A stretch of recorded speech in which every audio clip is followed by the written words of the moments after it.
ఒక విషయంపై స్పష్టత అడిగిన అధ్యక్ష. గతసారి వారి ప్రభుత్వ హయాంలో పవర్ పాయింట్ ప్రజెంటేషన్ ఇచ్చేటప్పుడు లోకేష్ రెడ్డి అని టెక్నీషియన్ హౌస్ ఫ్లోర్ మీద ఉండే అధ్యక్ష. ఉండే సార్, మీకు ఒకసారి లేదు ఇక్కడ టెక్నీషియన్ ఇక్కడ ఉండి పక్కనే ఉన్నారు కనుక నడిపించడం జరిగింది సార్ అధ్యక్ష.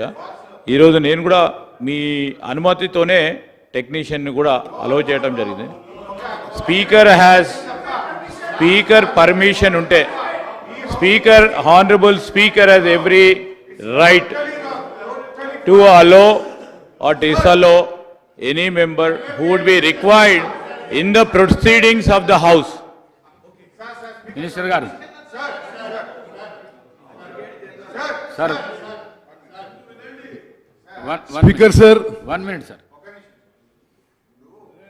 మన శాసనసభ సాంప్రదాయాలు, మన బుక్కు, లెజిస్లేచర్ ప్రొసీజర్ చూస్తే ఎప్పుడైనా మన మెంబర్స్ కాకుండా సభలోకి రాగలిగే అవకాశం మన కాన్స్టిట్యూషన్లో ఒకే ఒక్కరు అడ్వకేట్ జనరల్ గారికి మాత్రమే ఉంది.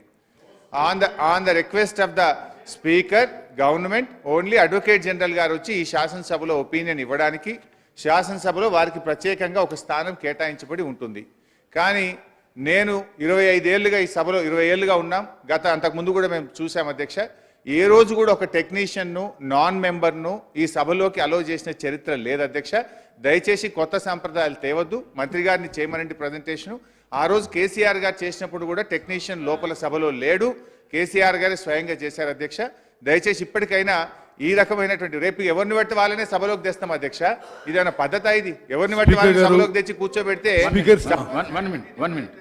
సభ్యుల యొక్క శాంటిటీ కూడా దెబ్బతింటది. దయచేసి టెక్నీషియన్ బయటకు పంపి మంత్రి గారు ప్రజెంటేషన్ ఇవ్వాల్సిందిగా కోరుతున్నాం. హరీష్ రావు గారి మాటలను గౌరవిస్తూ ఇంతకుముందు ఉన్న ముఖ్యమంత్రి గారు, మాజీ ముఖ్యమంత్రి గారు కూడా ప్రజెంటేషన్ ఇచ్చినప్పుడు టెక్నీషియన్ లోపటనే ఉన్నాడు కాబట్టి 1 మినిట్ రికార్డులనన్నీ పరిశీలించి వారిచ్చిన రిక్వెస్ట్ ఏదైతున్నదో ఆ రిక్వెస్ట్ను కన్సిడర్ చేస్తూ నేను అనుమతి ఇచ్చిన నన్ను ప్రశ్నించొద్దని చెప్పేసి సభ్యులను కోరుకుంటున్నాను. మంత్రి గారు. Speaker